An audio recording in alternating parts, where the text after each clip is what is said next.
Hello, everyone. Welcome to a new webinar. We're here with Ruby Powers, immigration attorney from Powers Law Group. And today we're going to talk about the victims of criminal activity who are applying for a U visa. Ruby, she's an immigration attorney. She is licensed since 2008, a little more than 15 years. And she founded the firm in November of 2009. So Ruby, the word is yours. Thank you.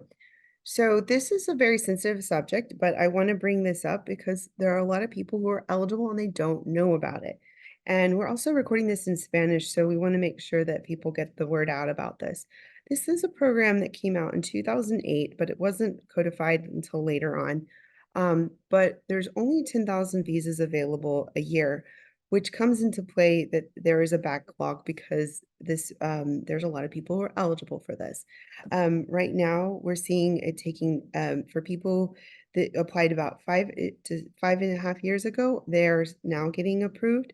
And then those who apply now, the word is that it might take 20 years or longer if they don't allow more visas available. But what is a U visa? It's for a victim of certain crimes who've suffered physical or mental abuse and assist authorities or are available to assist authorities in the investigation or prosecution of criminal activity. So there's certain prongs, requirements, right? So the victim of a qualifying criminal activity, we're going to show that list. You've suffered substantial physical or mental abuse as a result of that activity. You have information about the activity, and it also could be an indirect victim as well. So in some cases, that could be someone else who could be available for the reporting and being available to communicate with law enforcement, and that the crime occurred in the U.S. or violated U.S. laws. So these are the list of the qualifying criminal activities. Now, for the most part, what we have seen through our experience is domestic violence, felonious assault. Um, we have seen some of the other ones here, sexual assault and other related crimes. This is, I guess, it's important to note that this conversation can be very traumatic. So I just want for anybody if you're listening, it's because you have an interest in because you might be eligible. But I won't say the rest of these crimes because they can trigger a lot of emotion and trauma. But for the most part, there's a handful of these that we see more frequently. And sometimes if you don't see a crime that you're a victim of, if it's similar, you can also try with requesting a certification to see if you might be eligible. So evidence that's helpful is establishing that you've been a victim, trial transcripts, court documents, police reports, news articles, affidavits, and orders of protection. Um, the way to apply is a two-step process. The first one is to get the supplement that has to be you request it. There's different processes. It depends on where you are and who would be the signatory of that document. For example, so the supplement B, it could be a judge, it could be a detective, it could be a police officer or sheriff.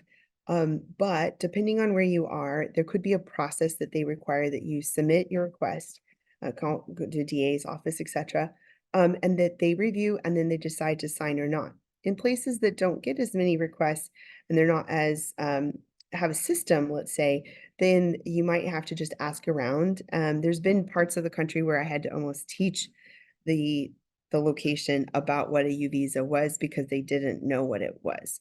And so you can provide information about from USCIS. So a personal statement describing the criminal activity and evidence to back it up can also be very, very helpful. But you definitely need, if you have to get that supplement signed because if you don't, then you don't have a case. And once it's signed, you have 6 months to file the rest of the application. So then you could file for qualifying family members.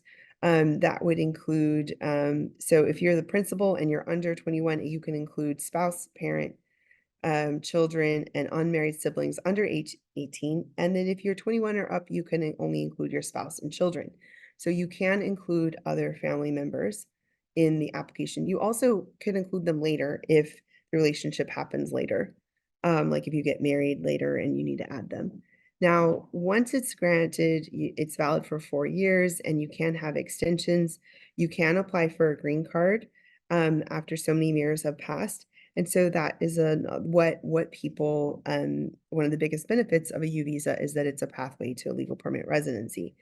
You actually can also apply for U visa when you're abroad, and you could wait for the visa to become current while if you happen to have relocated or maybe been deported, you can apply abroad. The other thing that's good about a U visa is that it waives a lot of different factors, including um, false claim to citizenship, illegal entry, permanent bar, and pretty much majority of inadmissibilities, the majority, not all of them. So that's another step involved in the process is having a waiver for them for one inadmissibility. Now, like I said, there's only 10,000 visas available, but there's no limit to derived family members. And if the limit is reached, US creates a waiting list, which they have one. Now, one of the good things that happened a couple years ago is that since USCIS realized this was taking so long, that they created a deferred action work authorization. So when we submit we submit a work authorization application based off of deferred action. And after a bit of a wait, you can get that, but at least it can happen before the U is approved. And that gives you an opportunity to have a social driver's license, build credit, really open up your life here in the United States. So the USCIS you do need to maintain your address and make sure you keep in touch with immigration because they could ask for more information or they could ask for something that you need to respond. And if you don't, you could have more issues or the case could be closed or abandoned. So you would definitely want to monitor your case. Here we have a lot of experience with U visas. We want to be available for you. If this seems to be something you might be eligible for, feel free to reach out to us at 713-589-2085. You can also reach us at all these different ways, TikTok, Instagram, newsletter, Facebook, and we want to be a resource for you. So let us know if there's information you'd like to hear more about, and feel free to schedule a consultation to go into more detail. This month, we have a lot of different topics that we're discussing, including alternatives to H-1B visas, the asylum application process, victims of crime, and options for a green card without leaving the U.S.